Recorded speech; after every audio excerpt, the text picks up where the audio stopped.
Oh, this is, well, I'm going to say yes to the question, but in spirit, it's no.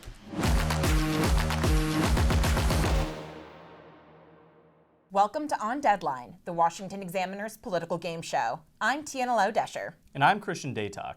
Each week, we discuss the latest news and give our opinions on it, and you get to vote with whom you agree. Don't forget to like, subscribe, comment, and share with your friends. We begin this week above the fold, where, Christian, I want to hear the story you are following most closely. Well, I hate to break it to you, boys and girls, but love is dead. Late last week, Donald Trump and former first bestie Elon Musk had a very public falling out following Musk's departure from the government the week before. To quote one of Donald Trump's least loved people in the public eye, the two of them are never, ever getting back together. Here's why. Elon Musk on Thursday sent all that stuff out on Twitter about how Donald Trump should be impeached and is in the Jeffrey Epstein files. Well, he's slowly walking that back, deleting those tweets and trying to call Trump on Friday. But the president wasn't having any of it. Instead, he spoke to a number of news outlets, which, to be honest, he hasn't really done this time around, and he tried to downplay the important role that Musk had in landing him back in the White House. Ultimately, Donald Trump is an alpha. He needs to feel like the most important, strongest guy in the room, and it's hard to do with the richest man in the room on the other side of that conference table.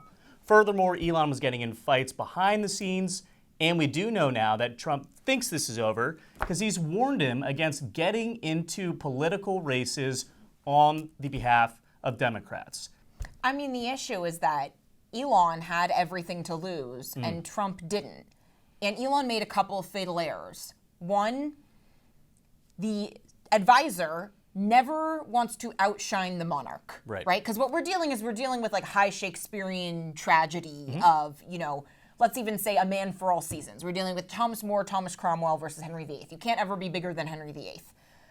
You can't speculate about the king's death, the monarch's death. I mean, there's a reason why it used to be considered treason. And again, this is a palace intrigue, not a democratic tragicomedy. Correct.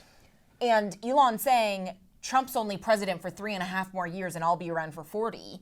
Like, you don't say that. There are certain things you can think but you can't say, at least not publicly if you want to stay in Trump's good graces. And frankly, I think the real reason why Trump cares about all of this, like beyond the ego, because these are obviously two big egos, but Trump actually has been quite pragmatic this bout of the White House round. And I think he understood with Elon there was a trade to be made. Elon would have this unprecedented position in the federal government. He'd be given free reign at Treasury. Trump would buy a Tesla, try and juice up the stock price, authorize far more contracts for SpaceX and all of Elon's companies.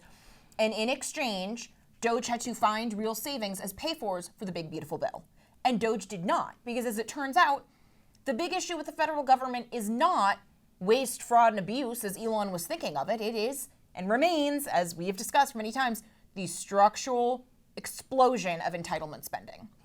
And again, as we have said, if Donald Trump were President Thomas Massie or President Ron Johnson or anything like that, Elon could go after Social Security. He could go after Medicare.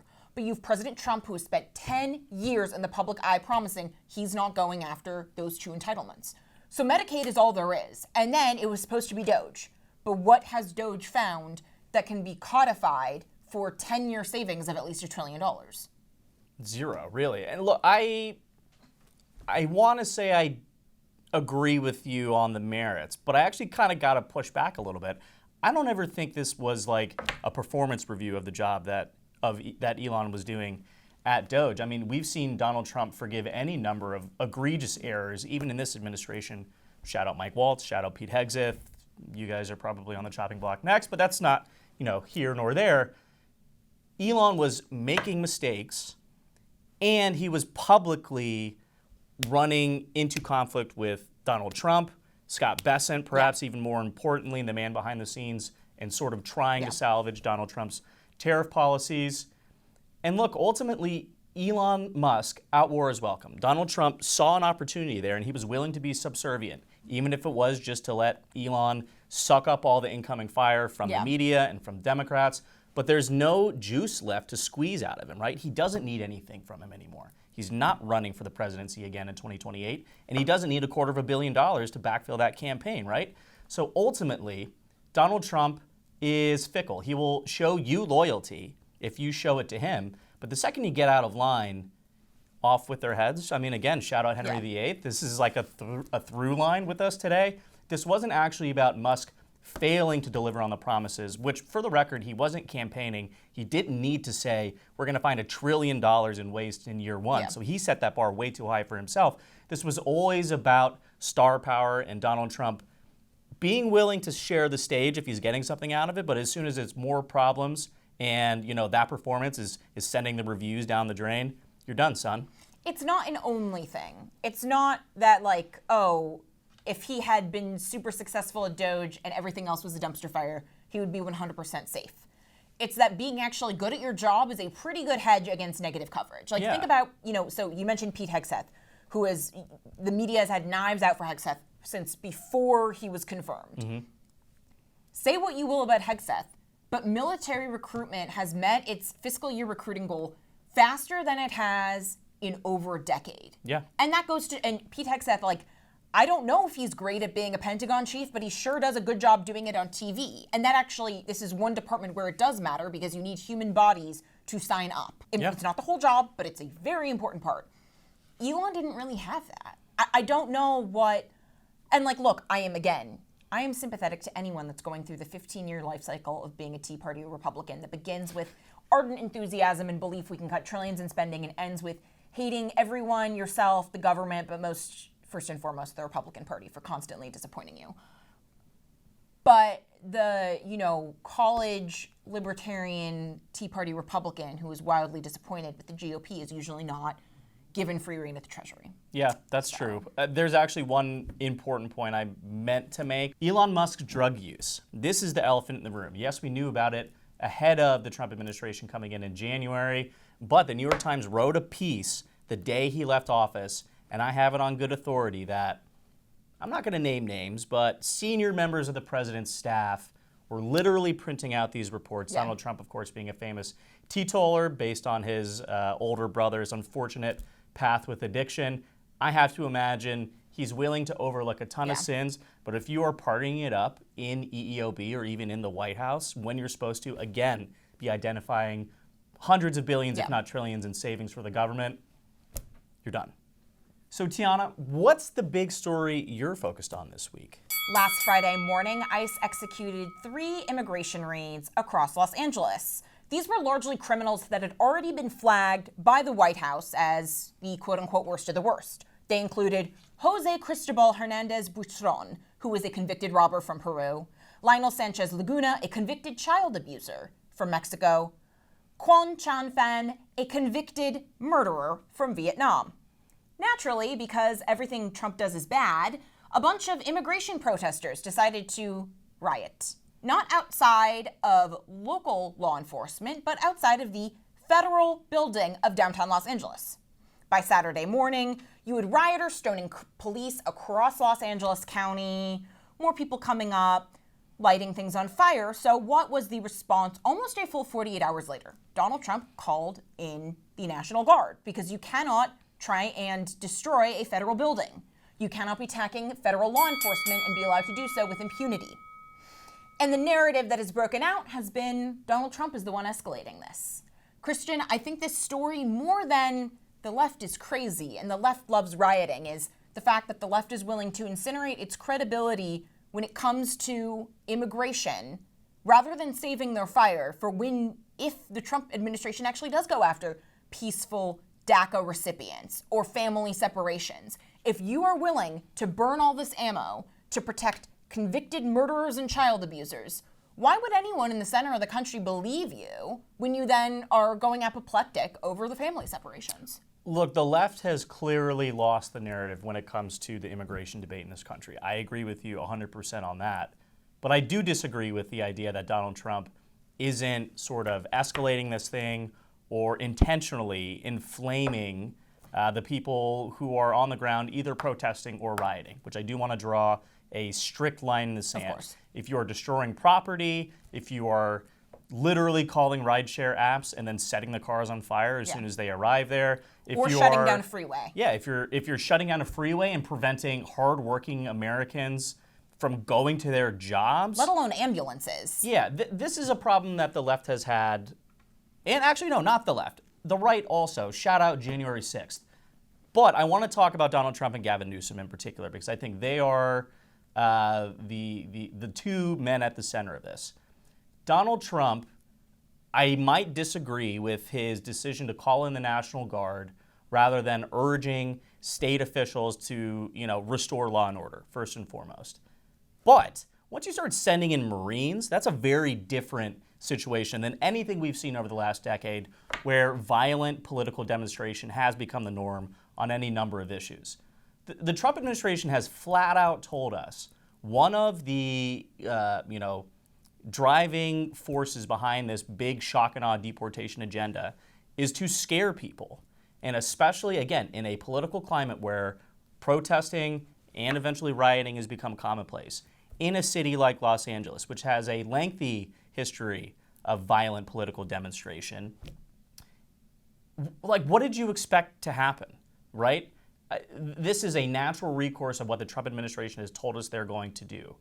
That being said, Gavin Newsom, Karen Bass, any number of local California leaders, you are also partially to blame, not because of what the Trump administration is doing right now, but because of the climate you fostered in your state, the disrespect for law enforcement writ large, the very clear declaration that you are sanctuary cities and a sanctuary state, even in the face of growing popular opinion that you are 1,000% wrong on this issue. So, like, the idea that both sides of this are saying, oh, they're evil, they're the ones doing all of this, when in reality, like, nuanced political discourse in this country is impossible right now for any number of reasons. You look like you had something to say there, so I'm going to let you go. It's hard for me to both sides this one. Okay. For a number of reasons. Let's go back to 2017 when Donald Trump came into office, and what he wanted was the wall. And he was willing to codify DACA, make sure that all those dreamers that came here through no fault of their own, they've gone to school, they've had jobs, they've maybe served in U.S. military, giving them legal citizenship, not just like the Obama non-deportation order, in exchange for the wall. How different would the last, 8 years of American politics have been if Nancy Pelosi didn't blow up that deal? Because they were about to do it. Instead, they blocked the wall. Instead, 2020, you had blue states allow riots to run rampant. And then Joe Biden goes into office and decides to overturn everything Trump had done, where we didn't have to do mass deportations when Trump was in office last time because we didn't have 10 million new illegal aliens, some of whom are violent criminals, right? Not all, not most, but some of whom are violent criminals. And as a result, I think it's why the resistance is so feeble, because all they have is a muscle memory of if Trump targets it, that means it's good, and if Trump likes it, that means it's bad. And then you have Trump come back into office largely on a surge of the majority of Americans approving of his deportation regime, because they understand that there is a massive difference between how things were in 2017 versus how they are in 2025. And so if the response to 40-something illegals with existing criminal records that DHS has already flagged, not someone random that Trump said, oh, show me your papers, and you're held in detention for multiple days, even though you're actually accidentally a citizen. If the response is, we are going to storm a federal building, is the federal government not allowed to do anything about that? And this is the answer that I think why you've had a pretty far right-wing shift in votes, and even among demographics that historically have been much more liberal or moderate. I'm just looking for the counterfactual. What should be done instead of what Trump is doing? Or any number of politicians. I think we as America need to take a look at the mirror and say, what are we actually doing? Because I can guarantee you the people who are setting cars on fire, the people who are throwing boulders off of the overpass and destroying cars, whether they're civilian or police vehicles on the highway, they're just out there, sowing chaos for the fun of it, right? I don't think that is targeted protest. So, whose duty is it? Is it political organizers? Is it the education system? To remind people, yes, this country does have a lengthy history of effective protest, mass protest, and at the local level. But like Martin Luther King, they weren't setting buildings or cars on fire. In fact, they were the ones being firebombed. And they believed in respectability politics, which has become such a dirty term on the left. But like, then there is the question of, what are you an activist for? Like, seriously, like, we aren't talking about DACA recipients. Like, do you really think the Peruvian convicted robber has a right to be here? And like, this is just a first principles disagreement. I think no. I think no, he doesn't have a right to be here. Anyway, it's time for us to play Yays and Nays, a segment where we both vote on the other big news in politics this week. Trump will get Iran to agree to a new nuclear deal. Oh, this is, well, I'm going to say yes to the question, but in spirit it's no, because the deal that Trump is putting forward is the JCPOA all over again with added benefits for Iran. Donald Trump is literally not holding Iran over the fire at all. He's willing to release these, draw down these economic sanctions. He is willing to allow them to continue enriching uranium at these nuclear facilities, and he's willing to put U.S. boots on the ground to ensure that the letter of this agreement is being adhered to. I see this as an absolute win for Iran, especially when the counter side of this coin is Israel, backed by the U.S., either under the table or outspoken in public. They start bombing your nuclear facilities into the ground. I see this definitely coming through. Will it be good for Donald Trump? I don't know. You voted no, so I'm assuming you think not. Perhaps the single most successful part of Trump 1.0 was the maximum pressure campaign on Iran that was not a neocon interventionist campaign, right? He was able to kill Qasem Soleimani with virtually no blowback, right, from the Iranians. We know targeted strikes are not the same thing as NATO no-fly zones with U.S. troops firing at enemy combatants. It is not the same thing as overthrowing a regime change. Donald Trump's not a neocon. Marco Rubio isn't a neocon. None of these people are neocons, and all of them have said zero enrichment. The official position of Donald Trump has been zero enrichment threshold for Iran for the entirety of his political career, right? Yeah. It's what Marco Rubio has said as Secretary of State. Trump has correctly lambasted the JCPOA as the worst deal America has ever agreed to. So why would we replicate it again? Because Steve Witkoff, who apparently is such a good deal maker, I keep on being told, and yet I see no evidence of this ever. Case in point, this bogus Iran deal that Iran will not agree to. Because Iran, now that they think that they have leverage, they're going to extract more, right? I don't think Trump believes in this. I don't know why this is happening. I believe I've maintained it's the deep state within the White House that is pushing all this, that's pushing the Iran appeasement policy. And I don't know why. I don't know what money there is to be had from Qatari benefactors, but it's clear that there is a schism that is not representative of the Donald Trump that I and so many others voted for. A lot you threw at me, and I can almost rebut all of it. No, I'm just kidding. No, but on its face, you're not wrong. Trump has been consistent, zero uranium enrichment for Iran. Full stop. Marco Rubio, not a neocon, full stop. Trump has changed specifically, and you said there has been no blowback to Donald Trump's drone striking Qasem Soleimani into another dimension. They tried to kill him last year. So that is kind of a big issue of blowback. And I do think Donald Trump, he talked about this a lot when he first got into office. The multiple attempts on his life throughout the 2024 campaign, Butler in particular. I do think he has noticeably changed in how he thinks about not only how the world operates, but what his specific legacy will be. I'm not saying he has totally changed as a person. He's not obviously stopped being very mean to the press whenever we're in the Oval Office. But I think he's concerned about his legacy as a peacemaker. He wants to be on Mount Rushmore. He wants to win the Nobel Peace Prize.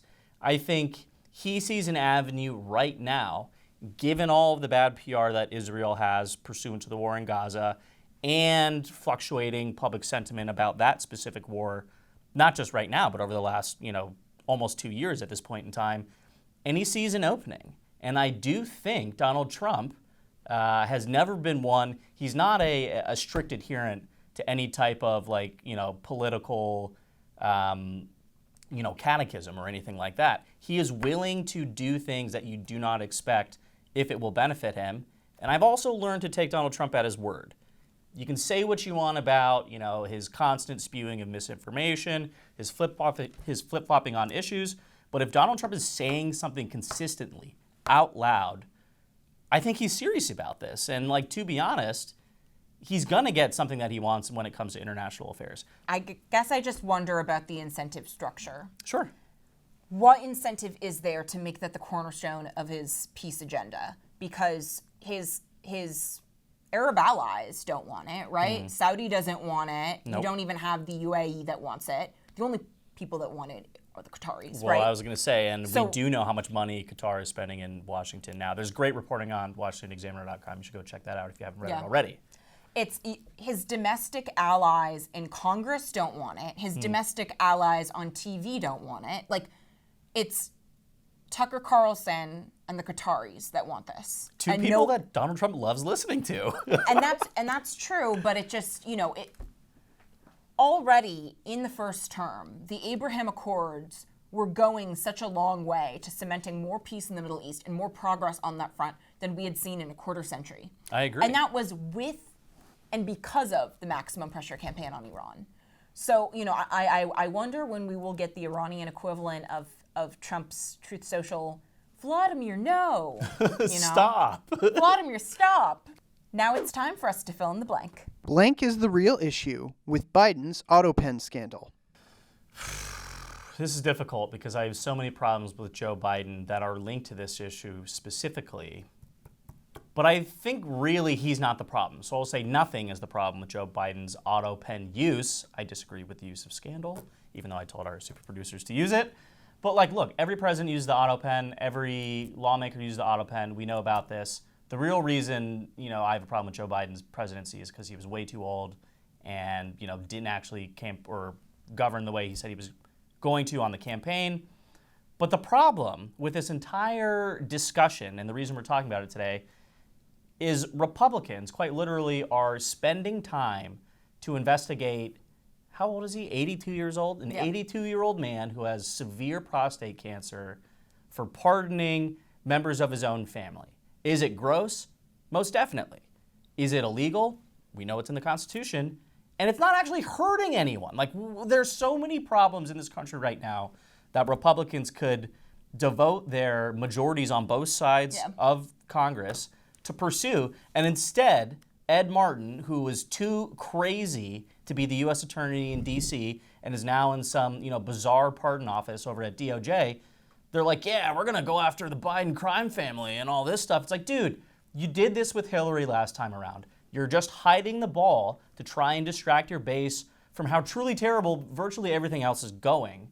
And it's dumb. And we've seen this play out over and over and over again with Republicans and with Democrats. Just govern, man.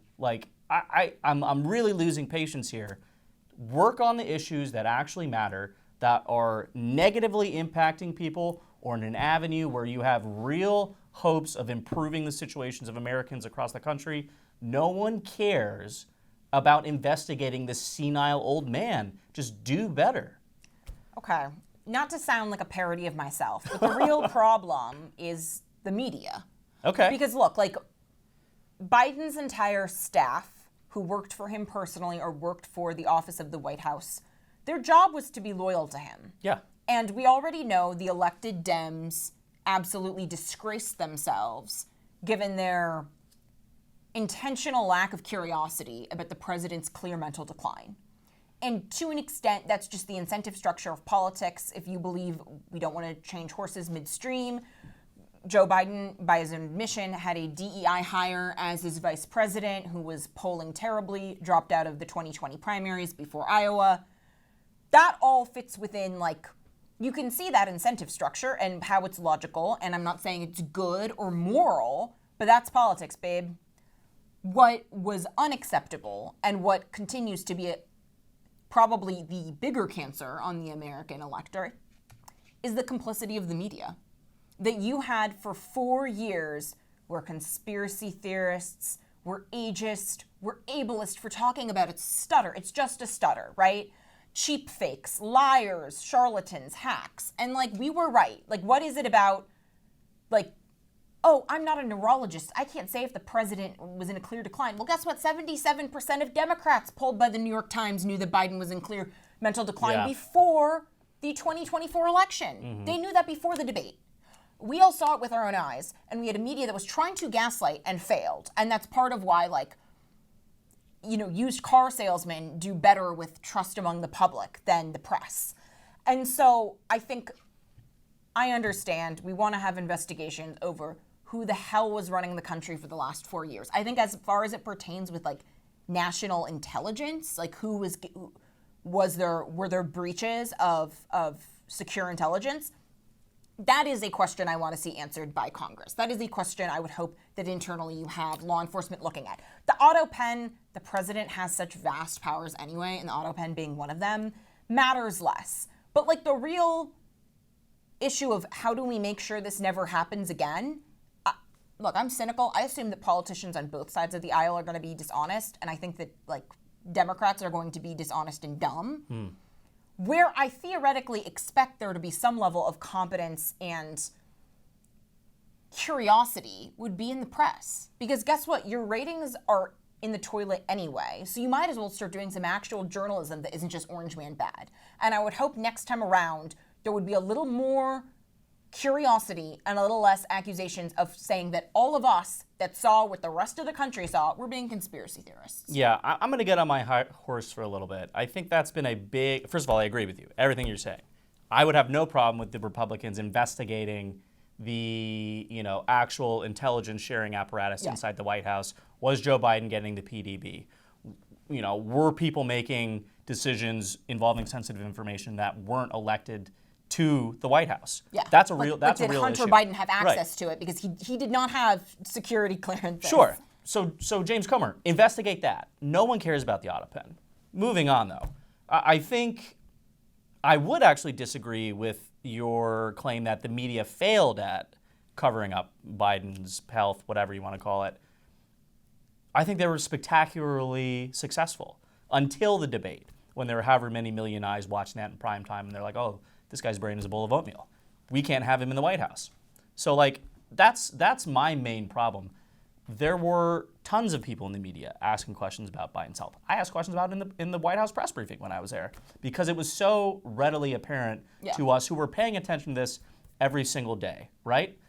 That being said, the media itself does need to take a look in the mirror on both sides of the aisle. There are far too many, you know, self-styling journalists who really are just activists. Yeah. Because what we're supposed to be doing as journalists is reporting the truth, whether it agrees with your political views or not. And that way, you have a clear picture of what's going on, and you can make informed decisions at the ballot box. You shouldn't be trying to sway people, again, regardless of what your own policies are, what your own politics are, or who the people that you're covering, how they're conducting themselves. The media itself, I've lost so much faith with it, and like, sure, you can say the business of journalism has complicated this issue, but like, we are partially to blame. But I'm tired of people saying the entire media itself is bad. No, it's not the entire media. Yeah, right? I'm not saying you were, but like, that grinds my gears, man. It gets in my craw. This is why you subscribe to the Washington Examiner. Yeah, that's right. Speaking of, we're out of time today, but we'll be back next week. Make sure to like this video, subscribe to the channel, and share it with your friends. I'm Christian Daytalk. And I'm Tiana Lodesher. We'll see you next week, but go check out more of our reporting at washingtonexaminer.com in the meantime.